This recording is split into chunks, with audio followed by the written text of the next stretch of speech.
megaponera, the Matabele ant. These powerful predators are twice the termite size. With the colony's hunger driving her, a Matabele scout searches for a target.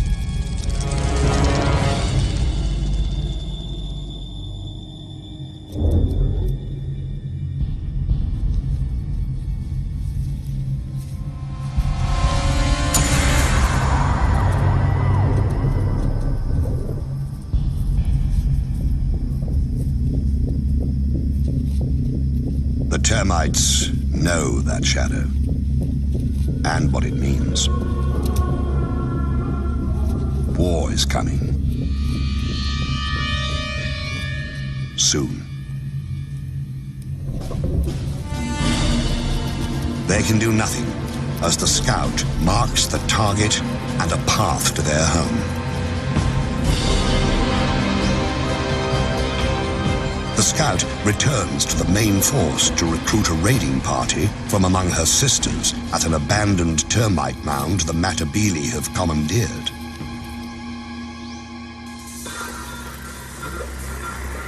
With a jolt of pheromones, the chemical message travels among the warriors.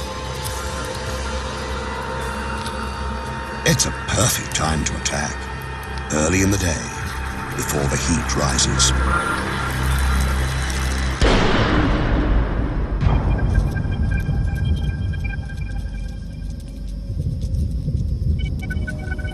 Matabele move out with the ominous, deliberate pace of a Roman legion.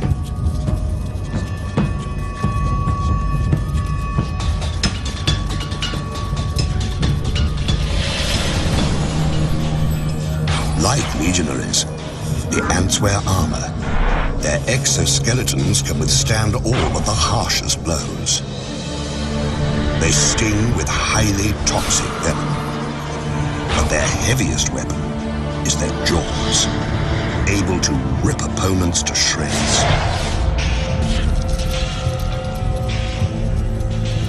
A raiding force can consist of 600 ants.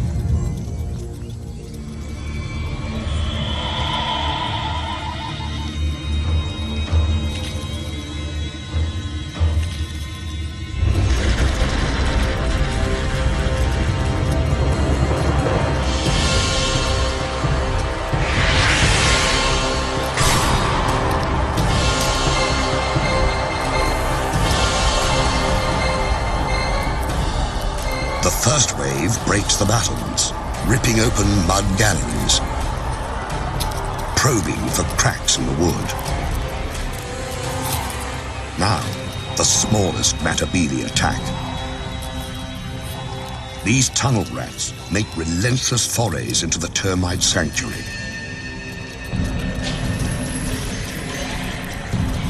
Heavier troops, some more than 2.5 centimeters long, line up for the grisly harvest. It's the devil's buffet. All you can kill, all you can carry.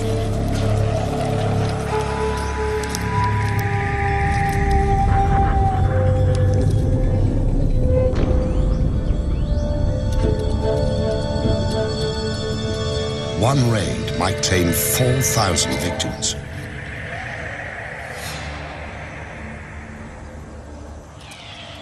When the Matabele have all the dead termites they can manage, they head home. In a single day, a Matabele colony might send out 3 or 4 such forces.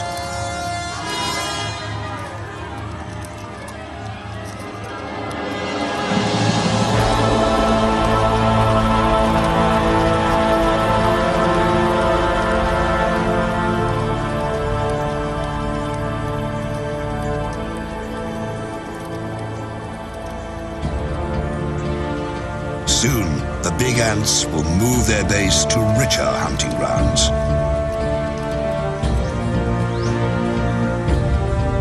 But today, their young will feast like kings, fattened on the spoils of war.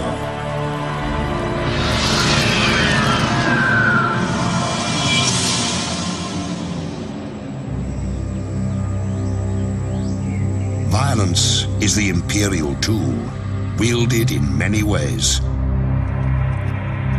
Sometimes to disrupt, sometimes to control.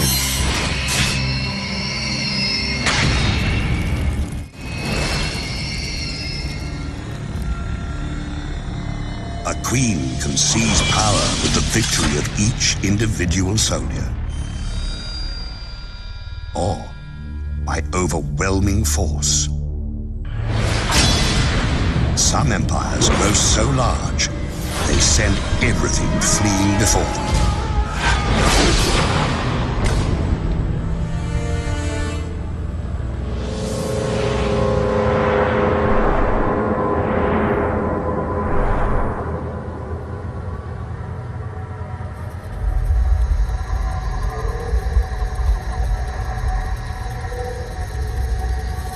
In the Panamanian rainforest, Eciton, the army ant, rules its turf with massive numbers. Army ants travel in deadly columns, a lethal force ever on the move. But this is not an attack. These ants, 500,000 to 700,000 of them, have been marching all night, their young in tow. Theirs is a nomadic existence, embodied in their bivouac. Army ants are their own fortress, a living, breathing domain that travels on countless legs. And those legs are strong. One Eciton hanging by its claws can support another 100 ants. For a man to match that feat, he'd have to hold up 3 armored vehicles.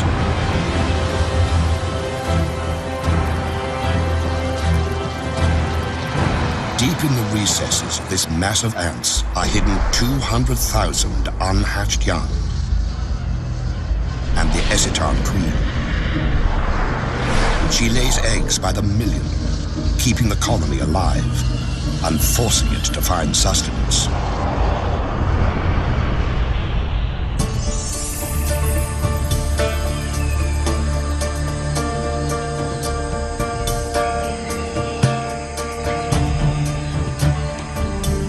Dawn, and the bivouac stirs. After a night of stillness, the colony must feed. The meter-long mass of legs and feelers rouses itself into action.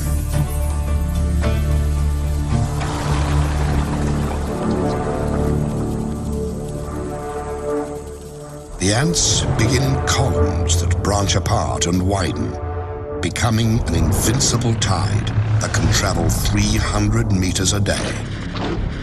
It's called a swarm raid, and it consists of several 100,000 ants.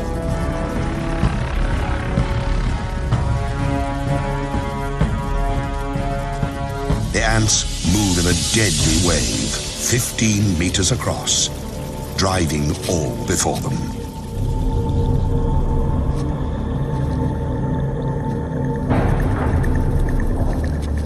Those who fail to flee are doomed.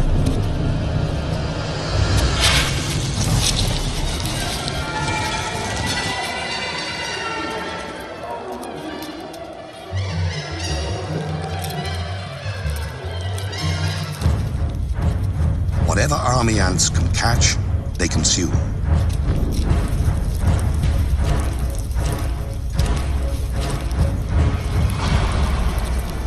The attackers shred their prey so they can carry it back to feed the young.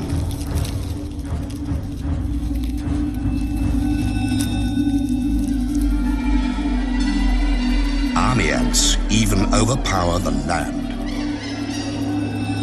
They instinctively form bridges that carry the swarm over gaps and gullies. Across these living structures flows a steady stream of corpses. 30,000 a day.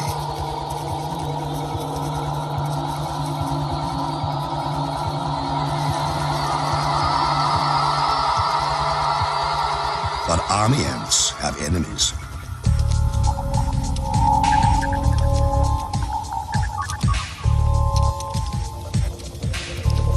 Along the swarm's edges, bandits try to pick off stragglers.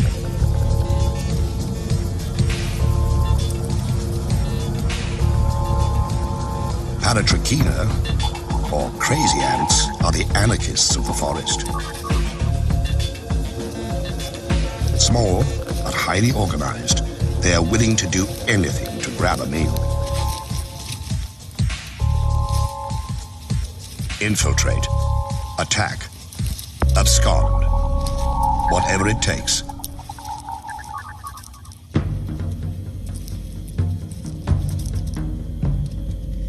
Instead of stingers, the crazy ant has spray jets that spew paralyzing venom. It lets the cruel little soldiers take down much larger opponents.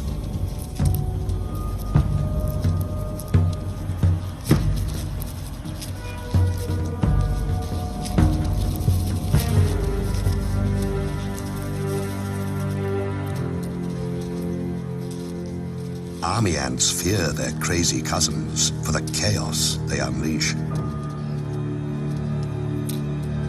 The bigger insects have to fight for their lives against the anarchist throngs. At first, the crazy ant's venom stuns the army ants. Then the effects wear off, and the army ants regain their strength.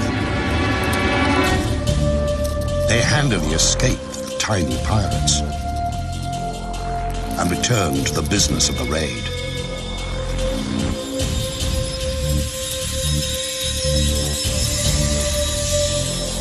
In a week, an army ant colony kills and eats 250,000 creatures.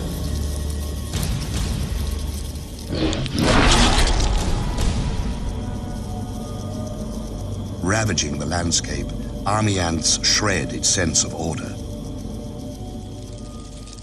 In another kingdom, the ruler maintains control by any means necessary, even torture.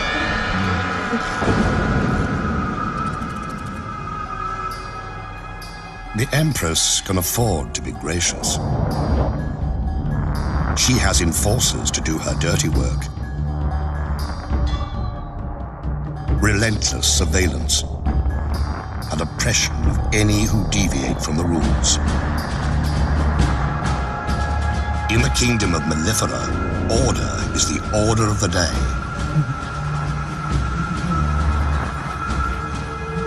Every day. Mellifera, European honeybees, seem to lead a sweet existence, gathering pollen and turning it into gold.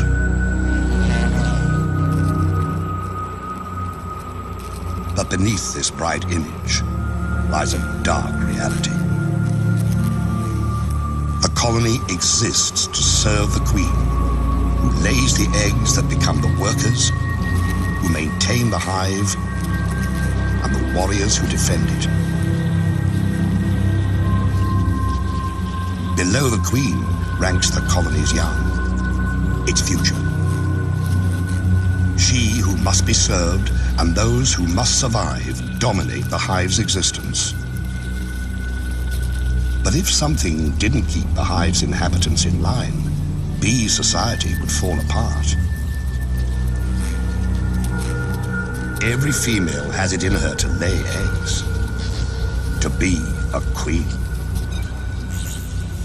But the colony can have only one ruler. So, it has a police force to ensure that fact. Enforcer bees patrol constantly, checking the cells, tracing the lineage of suspect eggs, making sure the guard bees stay on their fuzzy toes.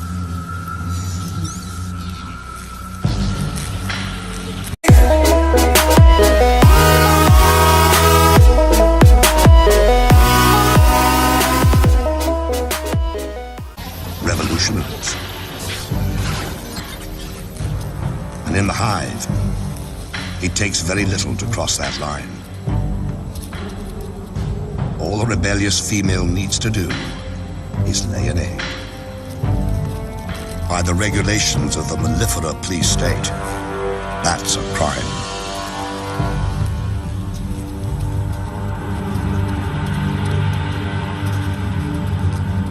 One bee is breaking the law. She deposits an egg in what she hopes is safety. If they thought they could get away with it, half the bees here would do the same.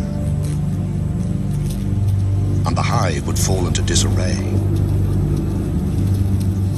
That's why police bees make their rounds, searching for evidence of insurrection.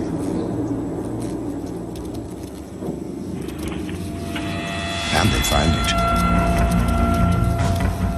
For them, an outlaw egg contains the seeds of a colony's destruction, and so it must be destroyed.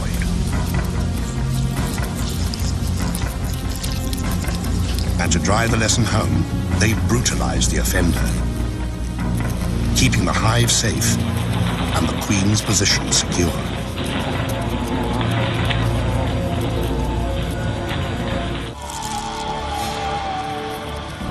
The natural order demands surrender. But in other realms, something far worse awaits.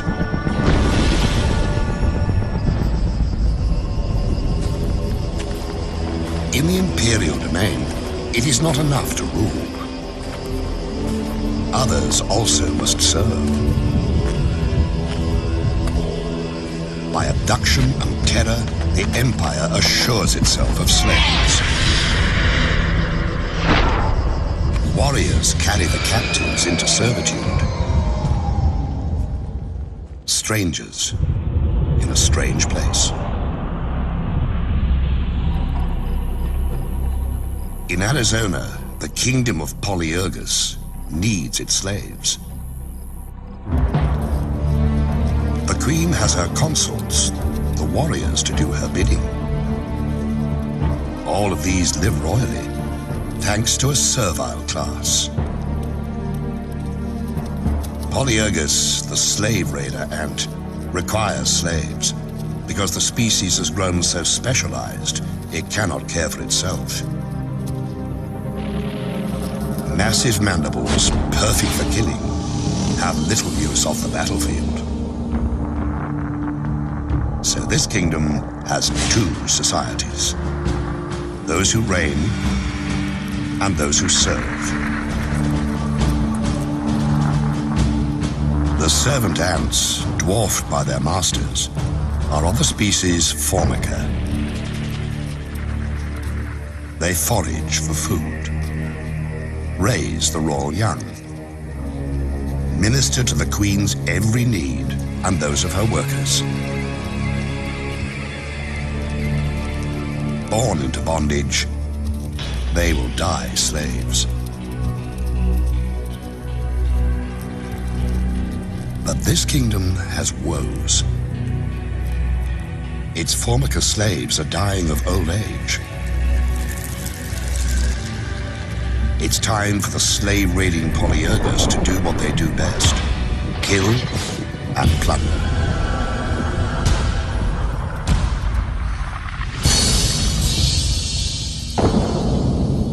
A scout has found a Formica nest. She enlists a gang of raiders. A roiling mass of red aggression, spoiling for battle.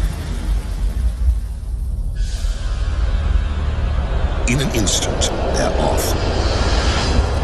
1,500 to 2,000 ants flowing across the terrain with a single purpose: seize slaves.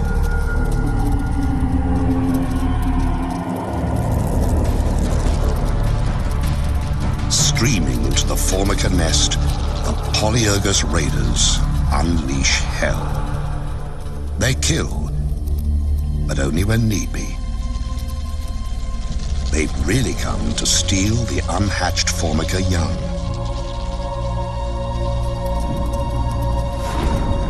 In a chilling display of single-minded oppression, polyergus raiders blow past the startled formica to grab as many pupae as they can. It's not unusual for raiders to carry off 500 to 800 new slaves, decimating a colony.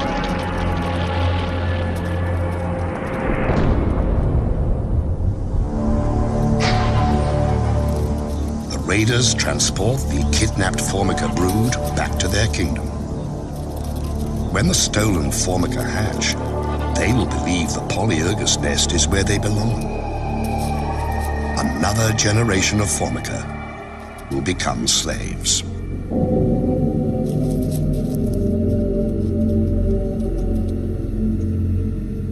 At the wrecked formica nest, the queen roams amid the ruins, her offspring abducted and enslaved. She has been spared, but in other realms, innocents suffer unspeakable horrors.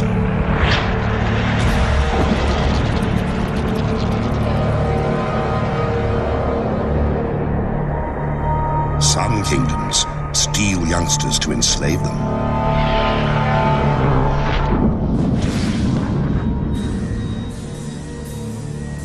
Others take no prisoners, slaughtering the defenseless to feed their own young.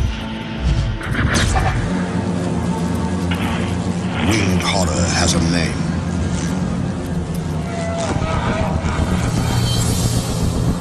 Mandarinia, the giant hornet.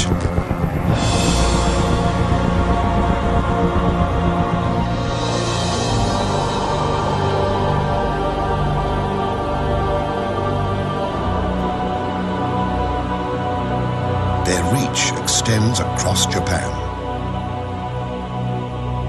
Their empire reigns in dark, secluded places.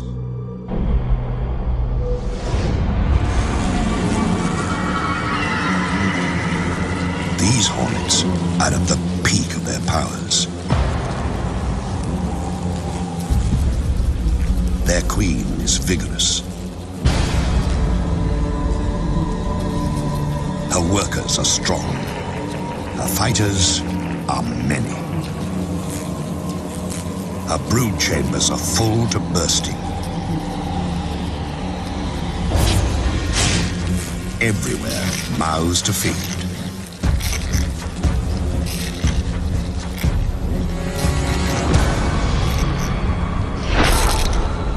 Countless larvae signal their relentless hunger by scratching at the walls of their cells. The grating drives the adult hornets into action.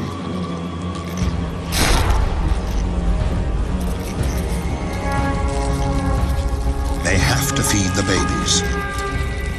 And hornet babies live on flesh, ground into meatballs, and delivered by their caregivers. The larvae must feed constantly. So a single scout takes wing, ranging far afield to find fresh meat. At nearly 8 centimeters long, giant hornets are superb killers. Sharp talons seize prey. Powerful jaws sever limbs and decapitate victims. Compound eyes detect the slightest movement. And this scout has found a fat, defenseless target. A hive full of mellifera, European honeybees. The scout marks it with pheromones.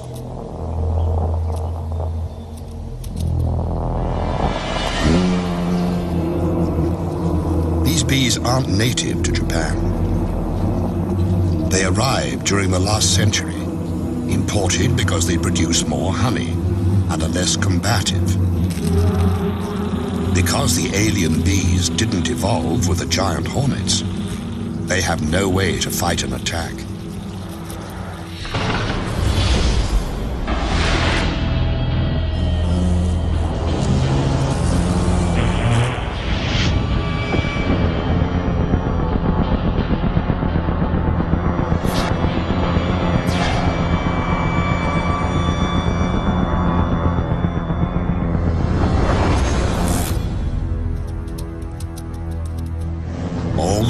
bees know to do is mass at the hive entrance. There, they prepare to fight to the death.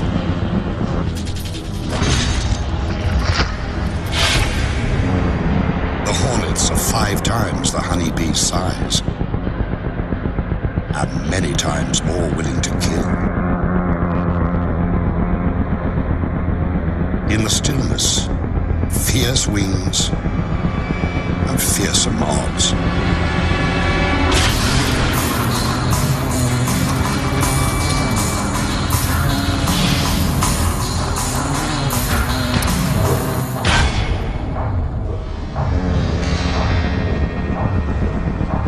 Valor has no place here, and yet the brave bees will not surrender or flee. They will kill a hornet or 2, but what is one dead hornet when so many live? Reveling as they do in the deaths of bees by the thousand.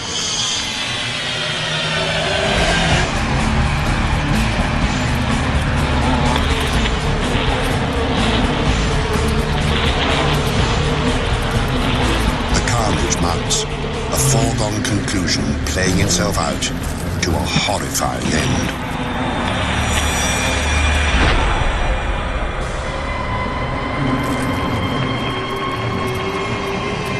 In only hours, 20 or 30 hornets can wipe out a hive of 30,000 bees.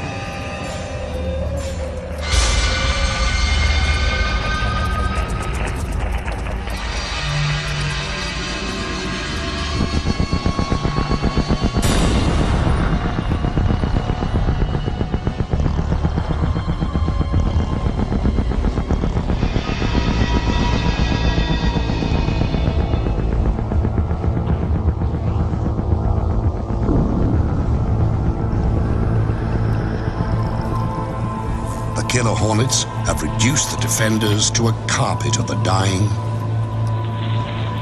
and the dead.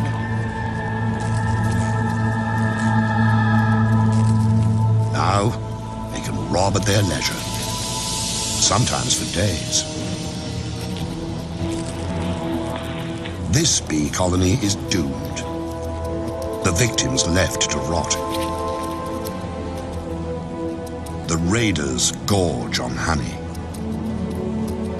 even licking it from carcasses.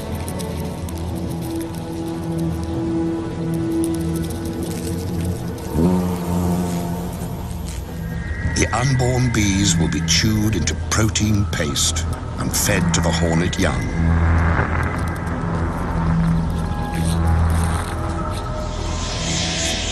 For every empire that seems invincible, there is an opponent able and ready to exploit an unexpected weakness.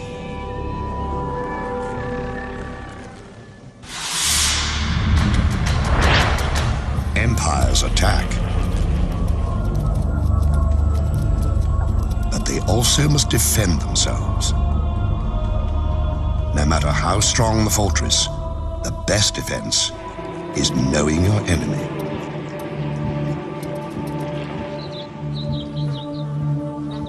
These bees have learned that lesson. For eons, they have thrived in the giant hornet's deadly shadow. The bees of Sarana know the giant hornets send scouts to find their hives.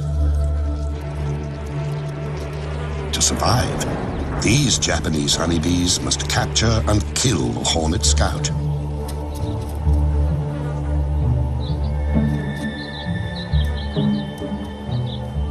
And to do that, they have a secret weapon.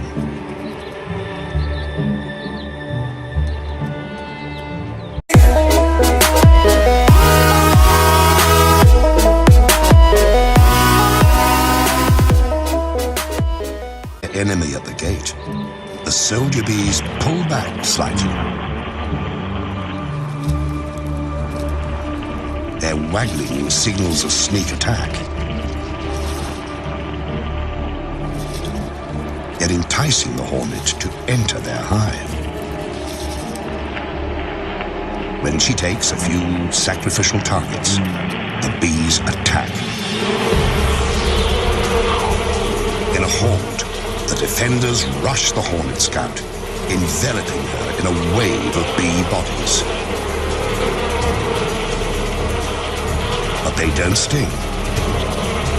Instead, the bees crowd belly to belly against the invading beast. Vibrating their abdomens, they create a ball of heat that clasps the hornet at its livid core. It's a battle with narrow margins. The bees can stand temperatures up to 50 degrees.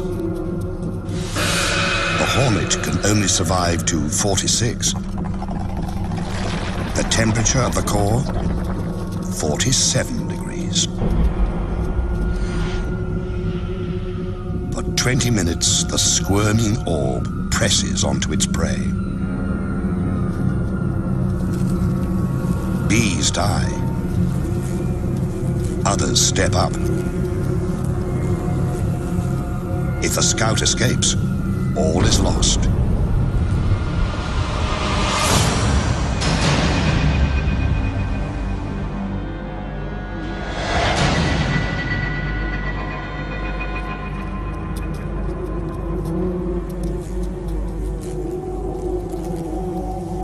Finally, the flailing and gnashing cease. This hornet won't reveal the secret of their hive's location. The bees have paid a price, but they've saved their home. Another kingdom fends off invaders with strong walls and a martyr's devotion.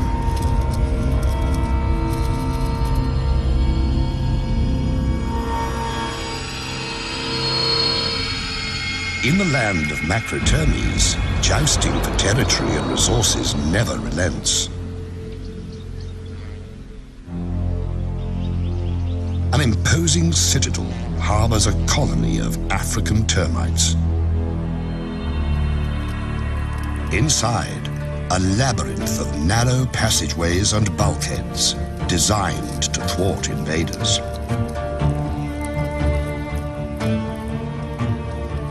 The termites are watchful, lest their citadel fall. But kingdoms' fates often are decided at their borders. A remote outpost can be all that stands between survival and the empire's collapse.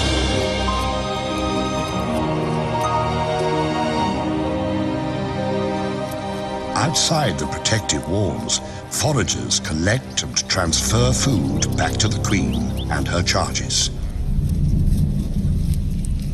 They also watch for invaders. A Matabele scout appears. With their heads, termites send a subterranean alarm that ripples through the outpost.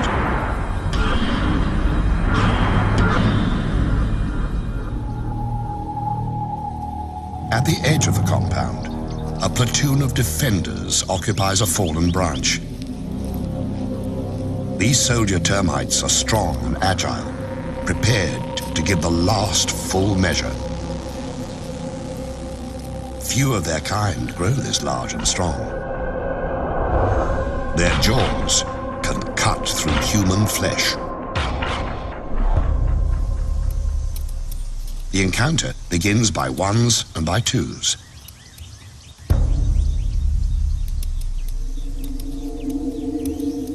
A raider infiltrates. A sentry patrols.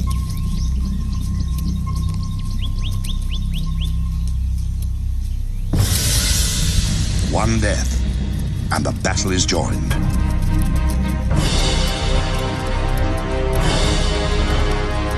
The ants stream forward, attacking with no mercy.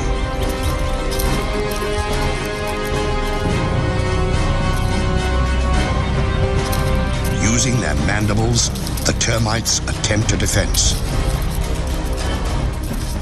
It's no use.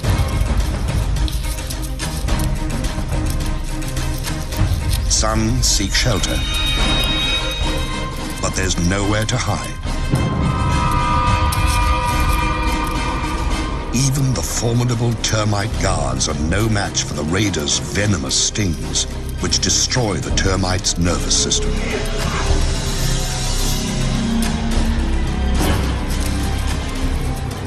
It's more feast than fight, as ants sting and slash the defenders to pieces. But the warriors who fall here do not die in vain. They stand against the Matabele tide, while their comrades in the galleries organize a last-ditch defense.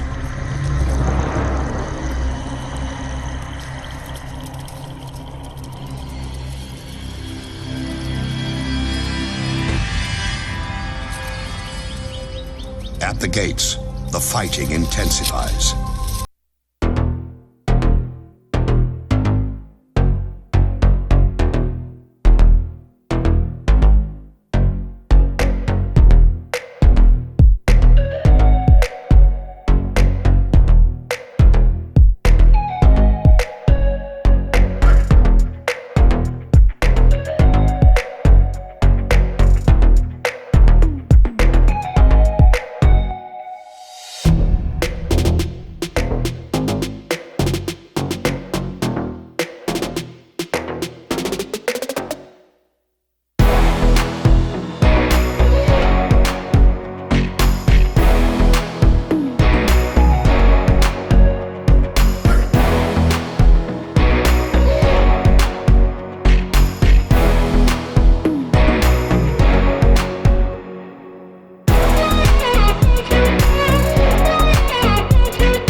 Kingdom's fate can turn in the blink of a treacherous eye.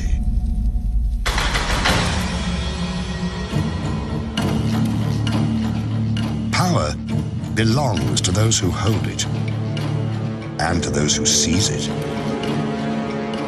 An empress is only as safe as her courtiers allow. When danger stalks the halls, rulers do well to beware. In the kingdom of Polyergus, virgin queens have to steal empires for themselves. They cannot inherit this domain. A reigning queen will tolerate no rival. So, a would-be monarch must infiltrate a Formican nest, murder its queen, and steal her identity. To start their quest, young queens join a slave raid.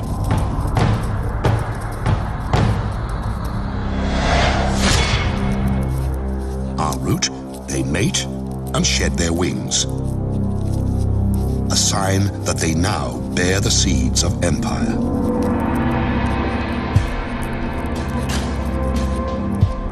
One queen has picked her target. She approaches the Formican nest, ready to seize power. But before this killer queen can attack, she must evade her quarry's protectors. She releases a pheromone. Like a chemical spell, the scent neutralizes and repels the Formica defenders. The colony's heart is where the queen is, and the interloper means to pierce that heart.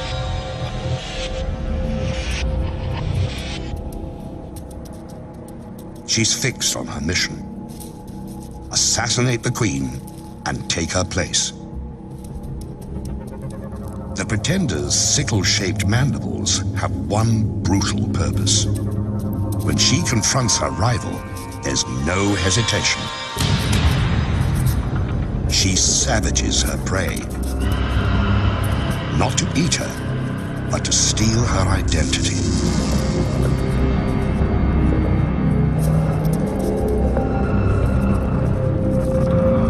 Attendants try to pull the wounded queen to safety, but the murderess will not allow it.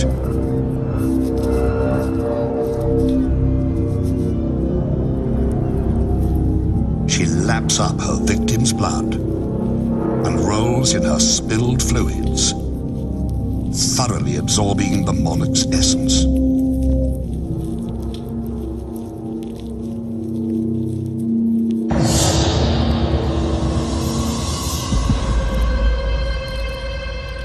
After 20 violent minutes, the Formican queen is left to die.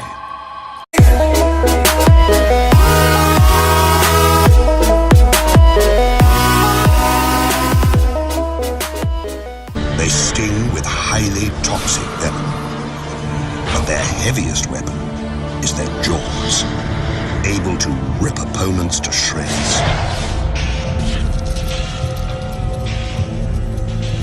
A raiding force can consist of 600 ants.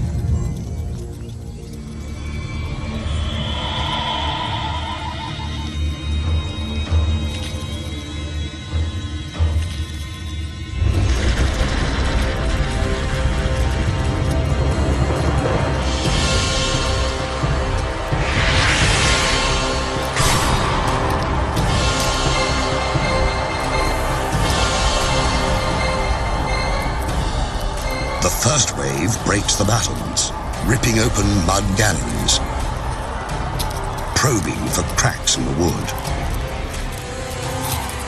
Now, the smallest Matabili attack.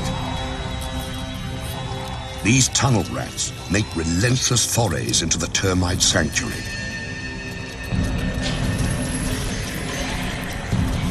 Heavier troops, some more than 2.5 centimeters long, line up for the grisly harvest. It's the devil's buffet. All you can kill, all you can carry.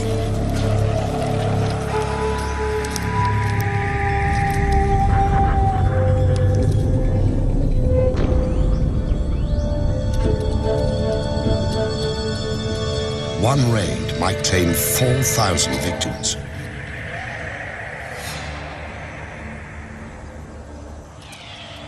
When the Matabili have all the dead termites they can manage, they head home.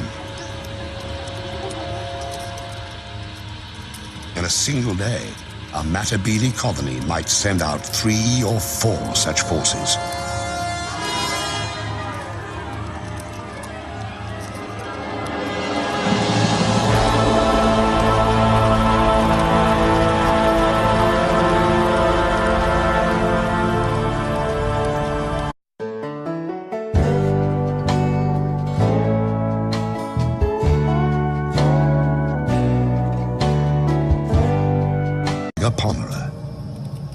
The Matabili ant. These powerful predators are twice the termite size. With the colony's hunger driving her, a Matabili scout searches for a target.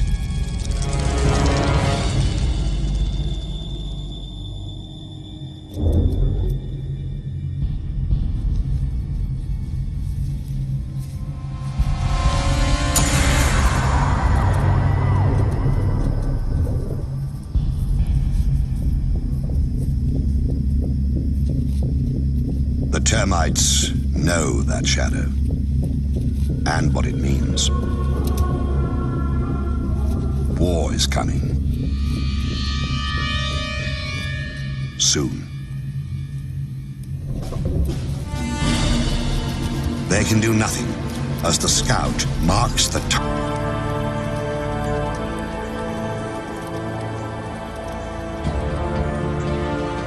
Soon, the big ants will move their base to richer hunting grounds.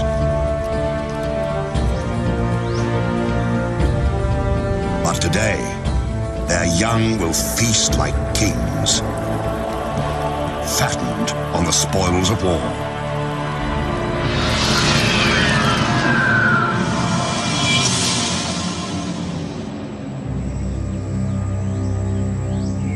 Violence is the imperial tool, wielded in many ways.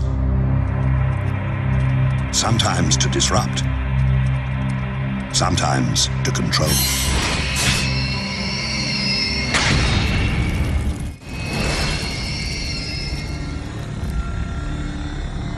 A queen can seize power with the victory of each individual soldier,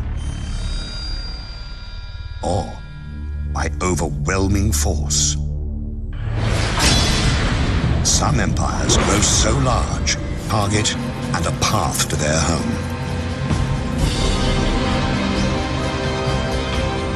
The scout returns to the main force to recruit a raiding party from among her sisters at an abandoned termite mound the Marabunta have commandeered.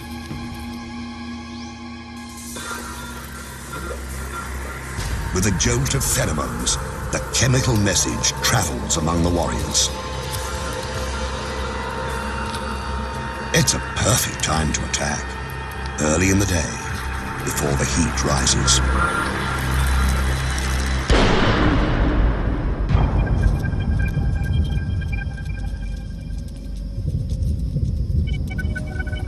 Marabunta move out with the ominous, deliberate pace of a Roman legion.